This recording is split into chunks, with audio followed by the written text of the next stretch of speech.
My name is Jessica, and I've lost 90 pounds.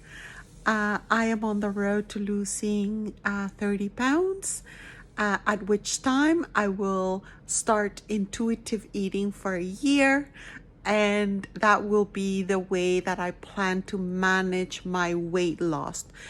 So I am actually wanting to be at 150, 155 pounds. I'm currently about 181, and I hope you join me. But what I want to do with you today is I actually want to share with you the 10 behavioral changes that are cheap and sustainable that that helped me lose the first 90 pounds. And here they are. So number 10, I had regular checkups with my doctor. So during the road of the first thing, because I didn't know how to start, to be honest, I had a lifelong issue with weight loss. I decided to go to my doctor and see how my blood work was. So the main issues that I had was metabolically, I was pre-diabetic, and I had pretty high cholesterol. So those things are what I kind of had to tackle first. Number 9, I stopped referring to myself as fat woman or fat mummy.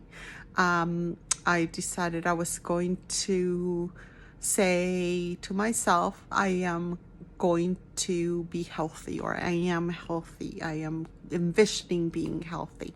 While quantitatively wasn't true, it just gives you that mental health aspect of it. It gives you the because at the end of the day, you don't want to when you want to change, you have to, your perception of you has to change somehow. And at the beginning, I was just, I'm healthy me, I am going to embody healthiness, I'm going to be, and I didn't really concentrate or focus on a number, but it was more, I will be healthier.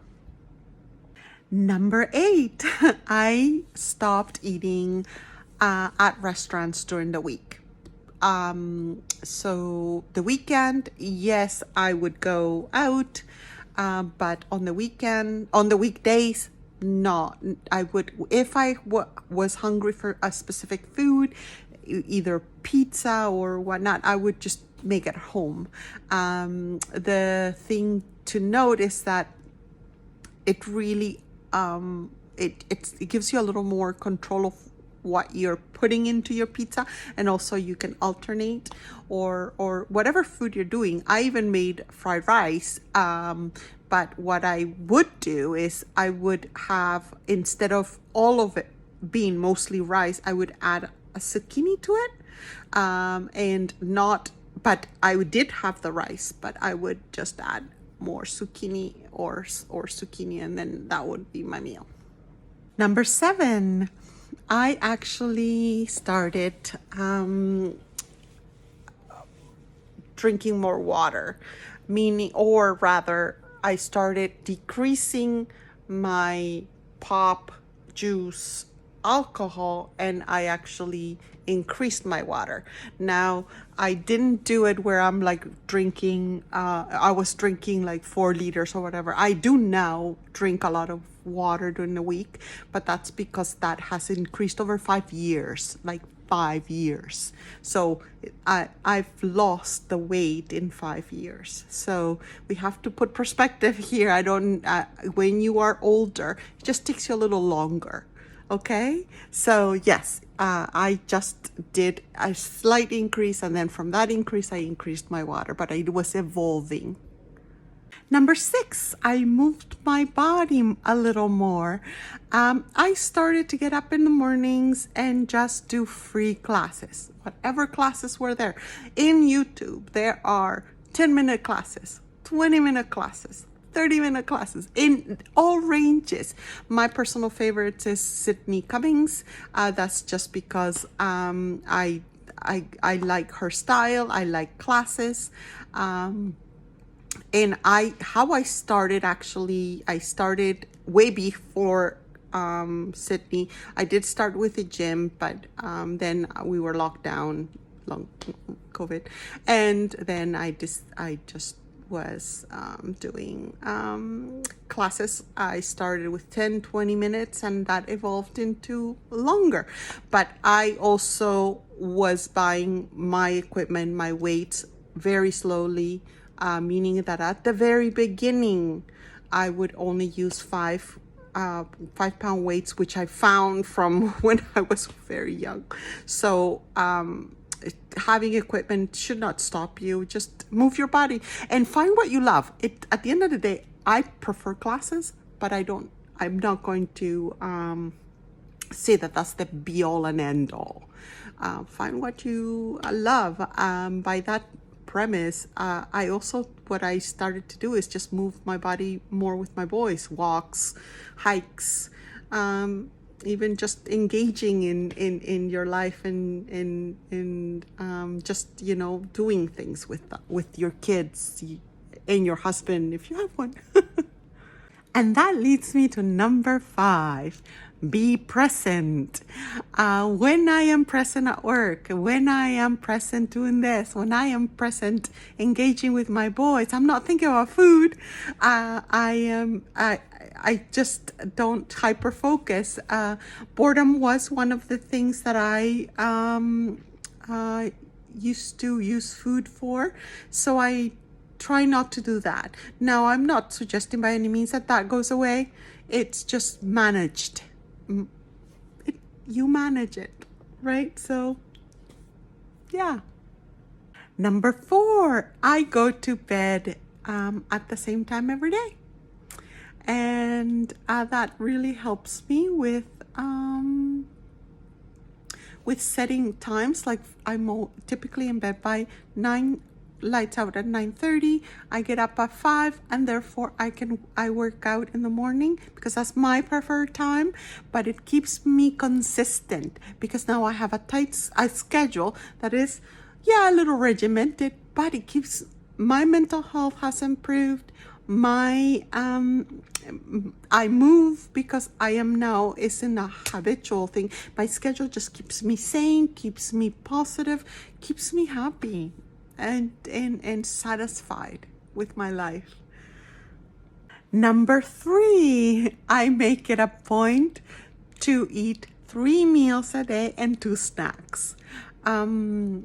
I just have breakfast, have lunch, have dinner, and then I have a snack midday, and then I have late something sweet. It'll be an apple, ice cream. Usually I substitute to yogurt, like frozen yogurt, but I do, of course, serve. Right, I serve myself, which is one of the strategies that I also use. Instead of taking it out of the tub, I say, this is what I'm gonna have. Number 2, I incorporate all food groups in my meals.